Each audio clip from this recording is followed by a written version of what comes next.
Fit like, it's me, Reid Robin. I was cheery, I was bobbing. Just twa mere sleeps, I hear you sigh.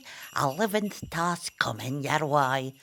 A peck on the cheek would mock me glow. Creator, find some mistletoe.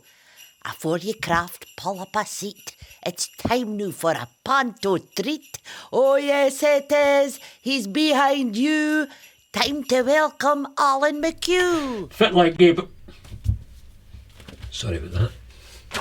Fit like Aberdeen. For those who don't know me, I'm Alan McHugh. And normally at this time of year, I'd be getting into my costume and makeup to play Dame at HMT's annual panto. This year would have been the 17th year in a row, but alas, it's not to be. But we'll be back next year. But to cheer myself up, I decided to just pretend I was doing a show today and get ready as I normally would. So I thought you might like to join me and see what I get up to twice a day, 6 days a week for 6 weeks, in order to transform this very ugly bloke into an even uglier dame. So here we go. I've got all my bits and pieces and instruments of torture here, and the first thing I do to transform myself into that very ugly dame is stick on my foundation, or my slap, which is this is the theatrical equivalent of grout and polyfiller, and use this to cover up the cracks, which actually, sadly and tragically, more of them seem to appear every year.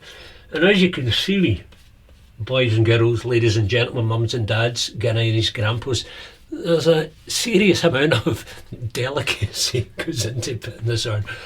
It's not called slap by mistake. Anyway, that's the first step in the process to transforming me from Alan McHugh into, well, in Aladdin it would be Widow Twankey.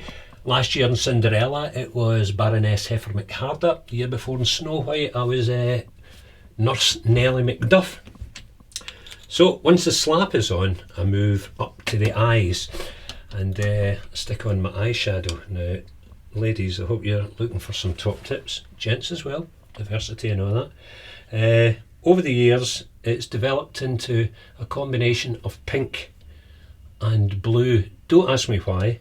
Well, do ask me why. Well, you're not going to ask me because it's not interactive, but I'm going to tell you whether you like it or not. I experimented with lots of different colours. A lot of them were too harsh, a lot of them were too dark, a lot of them clashed. So a few years ago I settled on pink for the top and blue for the bottom, because as you can see they're not too garish. Ha! He lied. But they're nice and bright and warm and welcoming, and hopefully that's what my dame is like, nice and bright and warm and welcoming. So there's the top bit in pink, and then eyelids on the blue here. So you see the blue, the pink all the way through it, and then when I blink or close my eyes, you see the blue. 2 for the price of 1, 35 quid a ticket, worth every penny. Okay, so once the blue goes on, okay, you might think you're getting a rush job here. This is the speed it goes on, actually, for the show. Then move on to my eyelashes. Now, I actually draw on my eyelashes with a pencil, and there's a very good health and safety reason that I draw these on with a pencil. See, a few years ago I used to wear big, huge falsies, and actually I still do wear big, huge falsies, my comedy bra. You usually see the size of this under my dress, so now you're seeing it in its full unglory. So anyway, yeah, as I was saying, I used to put on big, huge false eyelashes, but you have to put these on with you have to glue them on with spirit gum and take them off with well, as far as I can see, it's the theatrical equivalent of meths or turps or spirit gum. And 3-4 years ago, not longer than that, I was taking them off and something went wrong, and I ripped off a layer of skin in my eyelids, each eyelid, and it got infected. And for the next, my eyes went up like golf balls, and for the next 4 weeks I was doing the show with irons like golf balls, and it wasn't very nice. So, never again. So that's why I go for the big broad brush strokes and health and safety version of the eye pencil. And for the back of the stalls and the back of the gods, it makes it stand out much clearer. And also, because that's a wee bit loud and garish, I just lighten it with a wee hint of pink in there. See? Attention to detail. And nobody other than myself would ever notice, but I know it's there. Okay, then we move down to my red rosy cheeks. So I want to look nice and healthy. And so I just put a bit of lipstick on there, red rosy cheeks on there, because I'm a nice, cheery, red cheeked, healthy dame. Rub that in, like that. Again, more touch of an elephant. There you go. So that can look a wee bit rough and Aunt Sally-ish. So I just dampen it down a wee bit with a wee bit of blusher. You know, I've done that the wrong way. I usually put that on first, but who cares today? I'm not taking it off again. Oh God, what did you do today? What did you do at work today, Dad? Right, so here we are. So anyway, put a bit of blusher on. The wrong way around. But anyway, it doesn't matter. And also, ladies, you'll know this, and some gents, most of my friends, it highlights my cheekbones. I don't know who the hell I'm kidding with that one. Right, and we go further down the face then. To the lips, I draw on a huge big pair of comedy lips. Again, with my eye pencil. Go through a lot of these during a run. So I'll use this one. So a big pair of comedy lips. So here we go. And then run like that. And that. So when you guys come to Panto next year and you're waiting in that queue for programmes, just have in your mind that I'll be sitting upstairs in my dressing room doing this as you're buying ice creams and going, oh, I wonder how they prepare. This is what I do. Some years I even get paid for it. Okay, once I do the big comedy lips, I fill them in with some lip gloss, so nice and bright and red, like that. And try not to get it to smear against the black of the eye pencil, which I always fail to do. So, and you can see this transformation taking place before your very eyes. Some people actually work for a living. Okay, nearly there. And also, I've been asked over the years, I shouldn't try to talk while I'm doing this. Okay, that'll do what I want. So, there's lips, and I've discovered over the years, sitting playing in front of I can go like that. And I actually find I end up doing that on stage quite a lot. It amuses me. As for the audience, 35 quid a ticket, worth every penny. Right, what I do next, because obviously I'm very beautiful, but I need a wee touch of something just to make sure the audience know I'm beautiful. So I'll give myself a wee beauty spot here, right? And then I balance it out down the other side with a traditional scar, my dueling scar, down there. And this is the result of this team having spent too many late nights in Belmont Street taxi queues. Right, okay?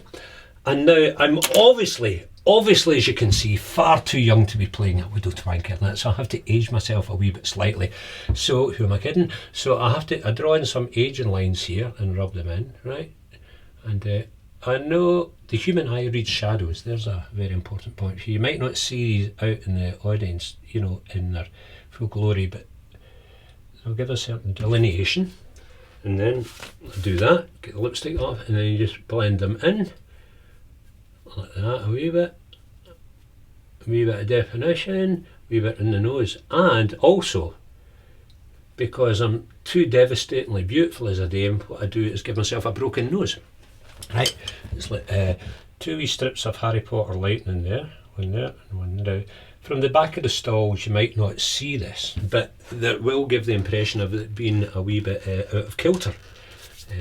So because my dame tragically has had her nose broken in 3 different places. Tori, Tilly Drone and Kitty Brewster. Thank you! Oh, I wish I was here till January. Okay, and that's nearly, there's one more thing left to do in the makeup line, and that's my pièce de résistance of my black tooth, right? So this is just black. You've got dried tooth first. So black tooth enamel that you can get in most good joke shops. You paint it on like this, right? And then it takes a minute or two to dry. It takes a minute or two to dry, right? Okay. I'm quite often, it's just how I dry it. As everyone in this theatre will tell you, they see me walking out the corridors going, and it's quite funny because backstage, I walk about backstage going, and sometimes it takes 2 coats as well. And if there's new members of cast, or people like they look naughty, or visitors, they think, wow, here's Alan McHugh getting really pumped up to do the show. Either that or he's undertaking some sort of strange, superstitious theatrical ritual, but no, I'm just drying my tooth. And as you look at this, as I'm drying my tooth, some people say to me every year, did you do your own makeup? Well, now that you've witnessed this transformation and progress, you'll appreciate that there's not a professional makeup artist in their land who would give their name to this. Anyway, once my tooth is dry, other wee bits and pieces. Those of you who'll know me will know I've got my lumpy legs. That's my various veins. Hold on, I'll see if this is dry. Take a wee drink of water. That's it. 3. So I get my tights, and my lumpy legs, my various veins, are just bits of foam rubber that I stuffed in my tights. Dignity at all times. So I put my tights on, I put my lumpy legs in, my various veins, I stick on my blue docks, and then my comedy bra, my big falsies, as you've seen. I get into my costume and my wig, and then my way to the side of the stage to do the show, and that's where we're going to go right now, with a little bit of HMT Panto magic, which is in the air. So let's go to the stage. As promised, here I am in my full glory, and here is HMT Auditorium in its full glory. Panto magic in operation. Now sadly, as you all can see, the theatre's empty just now, but it's going to be full again this time next year for Beauty and the Beast when we come back. But for the moment, I thought I'd send you off, put you in the mood for some Christmas cheer with a wee Christmas song, and remind you what you're all going to see at Panto next year. Here we go. On the first day of Christmas, I wish for you and me a Panto next year at HMT. On the second day of Christmas, I wish for you and me 2 lumpy legs and a Panto next year at HMT. On the third day of Christmas, I wish for you and me 3 black teeth, 2 lumpy legs, and a Panto next year at HMT. On the fourth day of Christmas, I wish for you and me 4 shouts of taxi, 3 black teeth, 2 lumpy legs, and a Panto next year at HMT. On the fifth day of Christmas, I wish for you and me 5-star reviews, 4 shouts of taxi, 3 black teeth, 2 lumpy legs, and a Panto next year at HMT. On the 6th day of Christmas, I wish for you and me 6 He's Behind Yous, 5-star reviews, 4 shouts of taxi, 3 black teeth, 2 lumpy legs, and a Panto next year at HMT. On the 7th day of Christmas, I wish for you and me 7 Oh Yes We Wills, 6 He's Behind Yous, 5-star reviews, 4 shouts of taxi, 3 black teeth, 2 lumpy legs, and a Panto next year at HMT. On the 8th day of Christmas, I wish for you and me 8 magic ones, 7 Oh Yes We Wills, 6 He's Behind Yous, 5-star reviews, 4 shouts of taxi, 3 black teeth, 2 lumpy legs, and a Panto next year at HMT. On the 9th day of Christmas, I wish for you and me 9 corny jokes, 8 magic ones, 7 Oh Yes We Wills, 6 He's Behind Yous, 5-star reviews. 4 shouts of taxi, 3 black toot teeth, 2 lumpy legs, and a panto next year at HMT. On the 10th day of Christmas, I wish for you and me 10 Doric tongue twisters, 9 corny jokes, 8 magic ones, 7 oh yes we wills, 6 he's behind yous, 5-star reviews. 4 shouts of taxi, 3 black toot teeth, 2 lumpy legs, and a panto next year at HMT. On the 11th day of Christmas, I wish for you and me 11, bring down the clouts. 10 Doric tongue twisters, 9 corny jokes, 8 magic ones, 7 oh yes we wills, 6 he's behind yous, 5-star reviews. 4 shouts of taxi, 3 black toot teeth, 2 lumpy legs, and a panto next year at HMT. On the 12th day of Christmas, I wish for you and me 12 happy endings, 11 bring down the clouts, 10 Doric tongue twisters, 9 corny jokes, 8 magic ones, 7 oh yes we will, 6 he's behind yous, 5-star reviews. 4 shouts of taxi, 3 black toot teeth, 2 lumpy legs, and a panto next year at HMT. Aberdeen, have a fantastic Christmas. We'll see you on next year for Beauty and the Beast, and in the meantime, taxi!